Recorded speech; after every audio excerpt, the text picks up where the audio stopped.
Olá, eu sou a doutora Elaine Cruz e quero conversar com você sobre equilíbrio emocional em tempos de crise. E eu quero, claro, me basear no meu livro Equilíbrio Emocional, lançado pela CPAD, onde eu falo sobre a importância da sobriedade, de manter o equilíbrio emocional em todas as situações da nossa vida. Quando a gente fala de emoção, a gente está falando de algo que é básico para a gente. Nós nascemos e nos emocionamos. Nós somos afetados por pessoas e afetamos pessoas. Emoções básicas como alegria, tristeza, sustos, enfim, surpresa, situações que acometem a todos nós, fazem parte da nossa humanidade. Mas é claro que quando a gente fala de equilíbrio emocional, a gente não está falando só do uso das emoções, mas acima de tudo de como temperá-las, de como equilibrar as nossas emoções, a nossa razão, mantendo uma sobriedade, um domínio, um controle sobre nós mesmos. Nada é mais difícil do que dominar o nosso eu, a nossa fleuma. E é por isso que, por muito tempo, como psicólogos, médicos, filósofos, as pessoas se debruçaram para tentar entender como é que fica essa dinâmica daquilo que a gente pensa, daquilo que a gente sente, das nossas atitudes. Hoje a gente sabe que, na verdade, tudo começa com pensamento. A gente pensa, em cima do que a gente pensa, a gente sente, e a partir dos nossos sentimentos a gente começa a agir. E é por isso que é tão importante, quando a gente fala de emoção, é tão importante a gente manter o equilíbrio. E manter o equilíbrio significa, portanto, manter o nosso pensamento em ordem, os nossos sentimentos em ordem e também ter o controle, aí sim, das nossas atitudes, dos nossos comportamentos. Hoje eu quero conversar um pouquinho sobre a importância da busca do equilíbrio. Nós somos formados por pessoas, nós nascemos dentro de um lar e muitas vezes dentro dessa casa a gente vai aprendendo com o pai, a mãe, a sermos um pouco mais acelerados. Muitas vezes a própria educação faz com que eles possam ir moldando o nosso temperamento, trabalhando as nossas atitudes, e faz papel, na realidade é papel do pai e da mãe controlar, organizar, direcionar e nos ensinar a equilibrar a nossa têmpera ou as nossas emoções. Quem já não viu, passeando às vezes por um shopping, no meio de uma rua, ou até mesmo em reuniões familiares, aquela criança que quando quer alguma coisa e um ouve não, ela deita no chão, ela esperneia, ela faz birra, ela faz manha, e fica claro e evidente para todo mundo o que é que aquela criança está fazendo. E muitas vezes tem pais que não disciplinam, não ensinam. E aí a gente fica imaginando como é que essa criança cresce. Quando e como é que ela vai se comportar quando ela for adolescente. Qual vai ser a atitude dela no espaço de trabalho quando ela ouvir um não?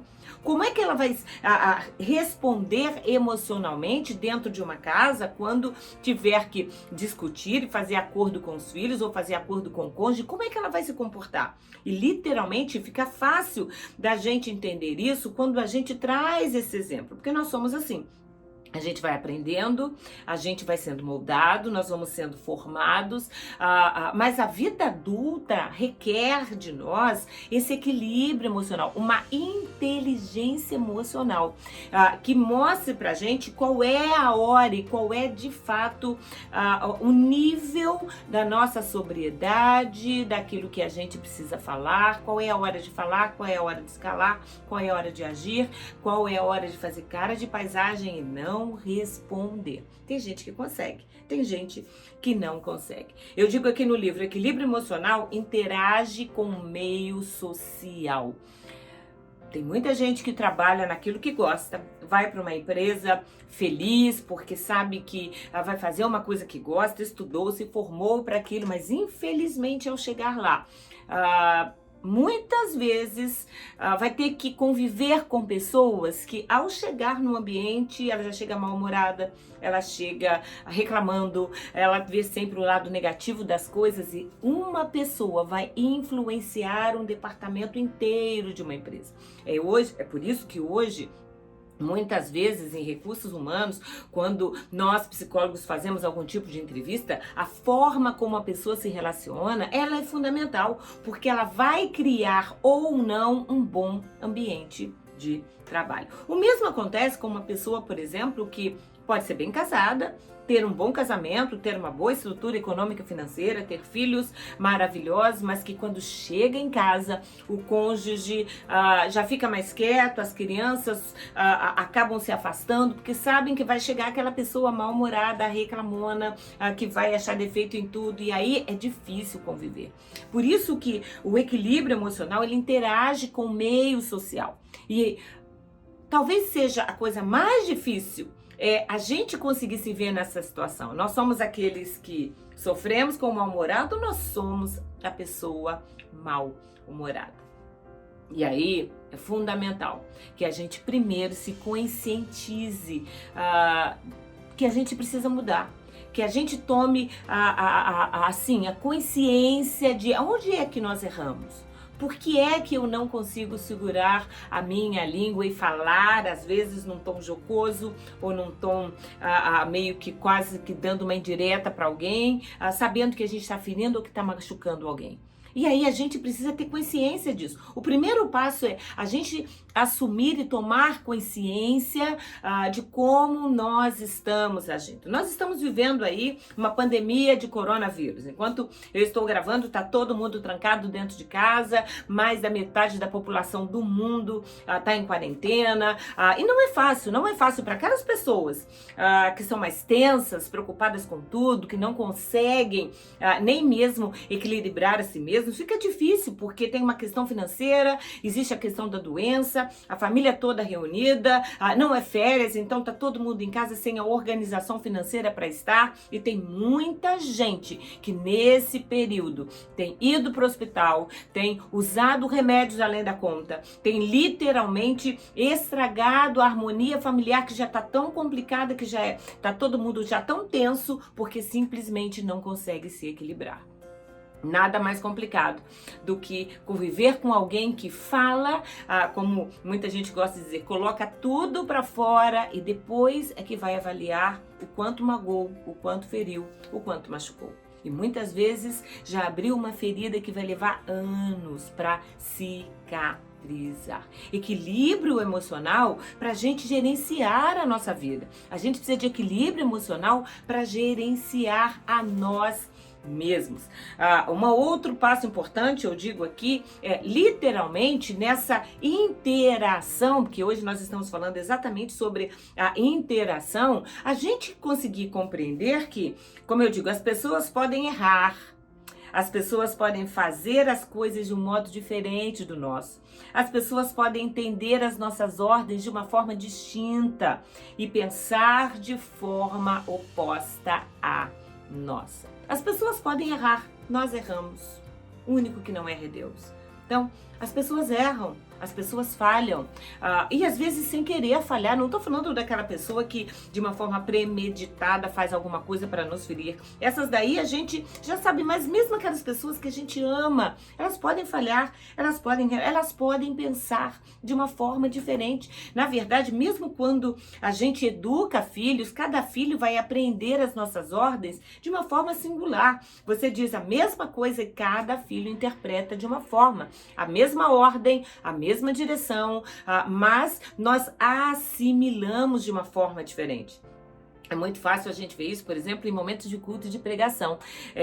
A gente acaba de pregar, ou quando um pastor acaba de pregar, várias pessoas dizem, nossa, foi para mim, foi exatamente aquilo que eu queria ouvir. Claro que a gente tem um Deus que fala, e sabe daquilo que a gente precisa, mas é muito interessante porque nós vamos aprendendo aquilo que nos cabe, aquilo que se molda a nós, porque nós vamos aprendendo a mesma palavra vida de uma forma singular. E aí uma pregação que para uns foi uma pregação dura, para outros pode ter sido algo que trouxe bálsamo para a alma, que trouxe um direcionamento, tudo aquilo que aquela pessoa estava precisando ouvir. E as pessoas também podem pensar de uma forma oposta a nós. E aí a gente precisa aprender a dialogar, a tentar entender por que o outro pensa diferente, por que essa pessoa reage diferente, por que essa pessoa toma atitudes diferentes. Por isso que em situações de conflito, quando o que eu penso é diferente do que o outro pensa, o que eu faria é diferente da forma como o outro fez, é importante dialogar. E nesse diálogo, muitas vezes, a gente precisa ouvir para tentar entender as razões do outro. A gente precisa ouvir e muitas vezes quando a gente ouve uma coisa que a gente não gosta, aprender a contar até 10, até 20, até 30.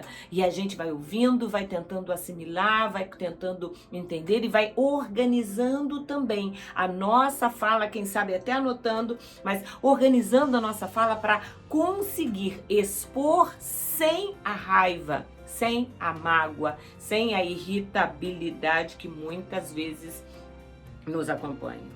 Eu digo aqui, aprenda a ouvir seu tom de voz e o ritmo da sua fala. É muito interessante, quem tem filho sabe disso, é muito comum. Às vezes a criança fala, nossa, mas você tá falando rápido demais, você tá acelerado, pai, o que tá acontecendo? A gente percebe, quando a gente convive com as pessoas, a gente sabe quando uma pessoa tá lenta, quando ela tá mais acelerada, a gente sabe quando ela tá mais irritada, pelo tom de voz, pelo timbre de voz. E é importante, porque tem gente que fala coisas de uma forma tão calminha, mas coisas que doem tanto e que machucam tanto. Tem gente que é acelerado e também fala sem perceber aquilo, muitas vezes sem tomar consciência do que está falando, e depois que fala percebe, uau, eu não precisava ter dito isto, ou pelo menos não dessa forma. É importante a gente aprender a separar o meu erro do erro do outro. Onde é que eu errei, onde é que o outro errou. E aí é fundamental que a gente assuma os nossos erros. É fundamental que quando a gente errar, que a gente literalmente tenha consciência do erro e assuma esses erros. Mesmo quando a gente fala sem a intenção de magoar, mas o outro diz, estou magoado, estou ferido, aí é importante a gente entender isso como a verdade do outro. Mesmo que não doa, de repente aquela frase não vai doer em mim, mas dói no outro, machuca o outro, fere o outro. Para perdoar, para reconstruir, é importante perdoar. E para perdoar, é importante que a gente tenha assim, a consciência muito clara do que eu preciso fazer, do que eu preciso colocar. Paulo escreve uma coisa muito interessante na carta aos Coríntios, lá na segunda carta, no capítulo 6.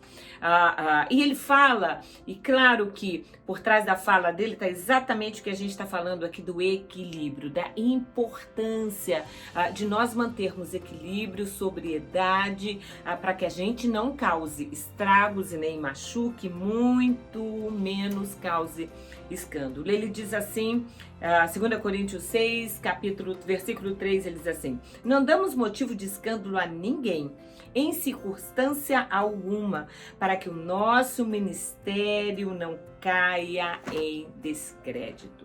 Ele deixa aqui muito claro, olha, se depender de mim, eu faço de tudo para não causar escândalo, para não ferir, para não machucar. Esse é o primeiro princípio do equilíbrio emocional. A gente decidir.